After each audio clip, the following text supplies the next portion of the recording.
বন্ধুরা, share market থেকে টাকা কামানোর জন্য সবথেকে বেশি গুরুত্বপূর্ণ জিনিস হলো সঠিক শেয়ারকে বেছে নেওয়া। যদি আপনি সঠিক শেয়ারে টাকা ইনভেস্ট করেন তাহলে আপনি পড়ন্ত মার্কেটেও টাকা আয় করতে পারবেন। আর যদি সঠিক শেয়ার চুজ করতে না পারেন তাহলে বাড়ন্ত মার্কেটেও আপনার লস হতে পারে।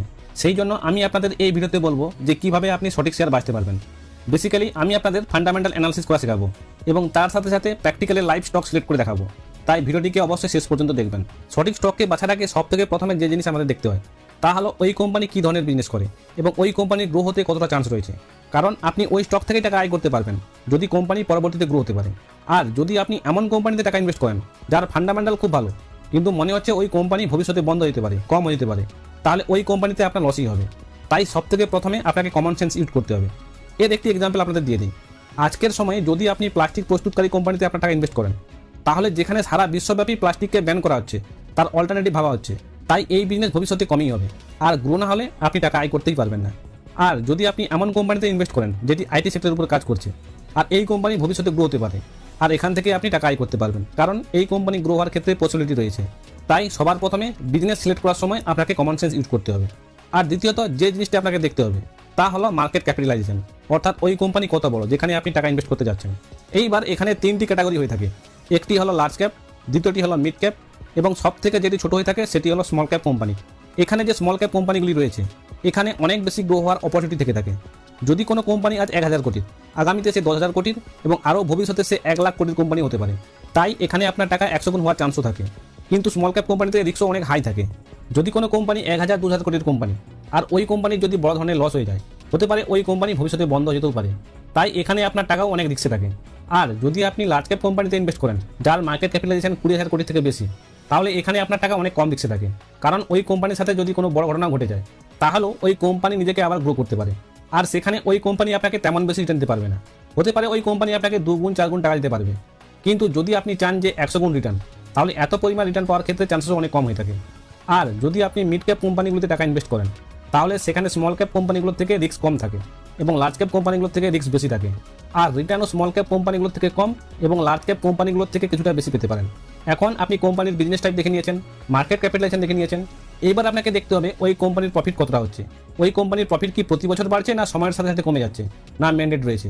এটাকে আপনাকে অবশ্যই দেখতে হবে, কারণ যদি কোম্পানির প্রফিট প্রতি বছর বাড়ে তাহলে আপনাকে বুঝে নিতে হবে ওই কোম্পানি গ্রো করছে আর ওর প্রফিটও ভবিষ্যতে বাড়ার চান্স রয়েছে।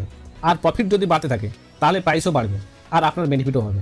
আর যদি কোম্পানির প্রফিট প্রতি বছর কমতে থাকে তাহলে এর অর্থ ওই কোম্পানি ভালো পারফর্ম করছে না, ওর পারফরম্যান্স ক্রমশ খারাপ হয়ে যাচ্ছে।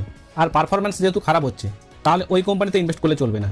এটা দেখার জন্য আপনি গত 3-4 বছরের রিপোর্ট দেখে নিতে পারেন এবং তার পাশাপাশি প্রতি কোয়ার্টারলিতে যে রেজাল্ট বেরোয় সেটিকে আপনি কম্পেয়ার করে বোঝার চেষ্টা করতে পারেন যে কোম্পানি প্রফিট করছে না লস করছে। এখন যেহেতু আপনি ওই কোম্পানির প্রফিট দেখে নিয়েছেন, এখন আপনাকে এটাও দেখে নিতে হবে যে ওই কোম্পানির উপর ডেপ কতটা রয়েছে, অর্থাৎ ঋণ কতটা রয়েছে।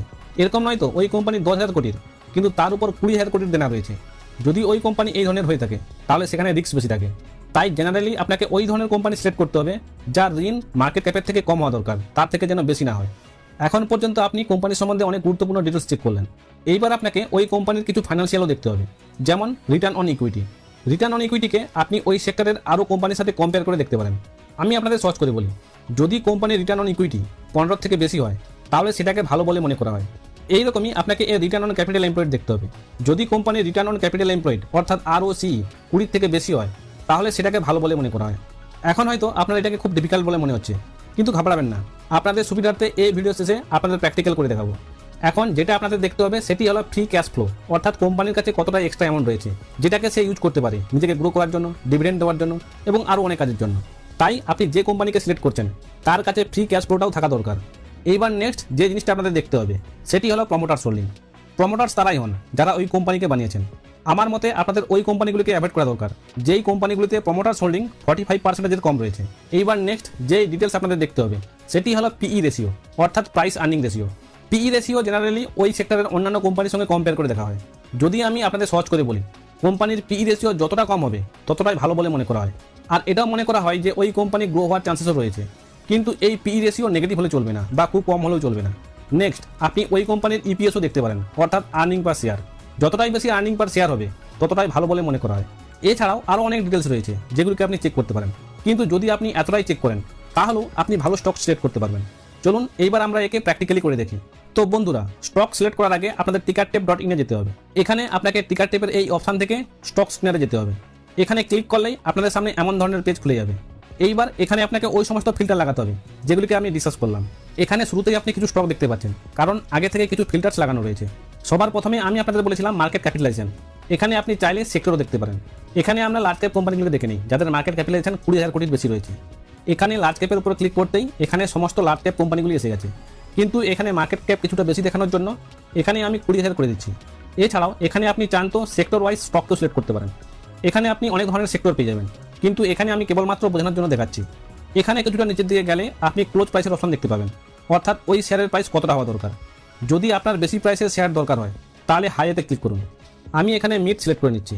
এখানে আপনি ওই শেয়ারগুলোকে দেখতে পাবেন যাদের শেয়ার প্রাইস 100 থেকে 1000 টাকার মধ্যে আছে।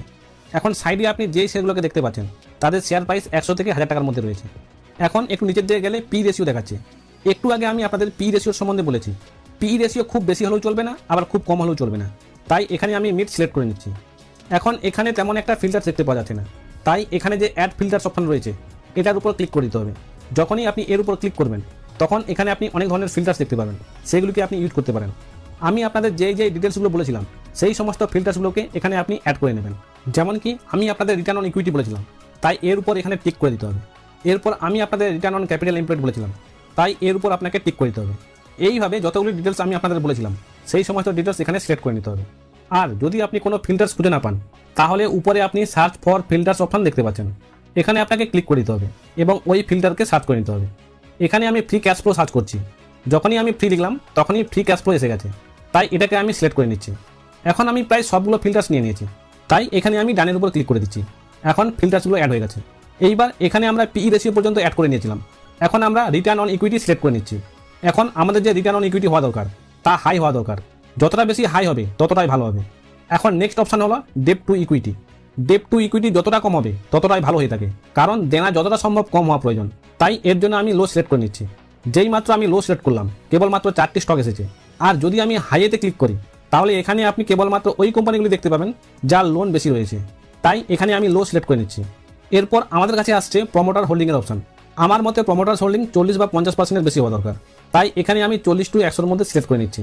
এই রেঞ্জের মধ্যে যে সমস্ত কোম্পানিগুলি পড়বে কেবলমাত্র সেই কোম্পানিগুলি শো হবে। এবার দেখে নিই ফ্রি ক্যাশ ফ্লোর। কোম্পানির কাছে যে ফ্রি ক্যাশ ফ্লো হওয়া দরকার তার যেন 0 থেকে বেশি থাকে, তার কাছে যেন কিছু না কিছু থাকে। তাই এখানে আমরা আমাদের অ্যাকর্ডিং হিসেবে সিলেক্ট করে নিচ্ছি।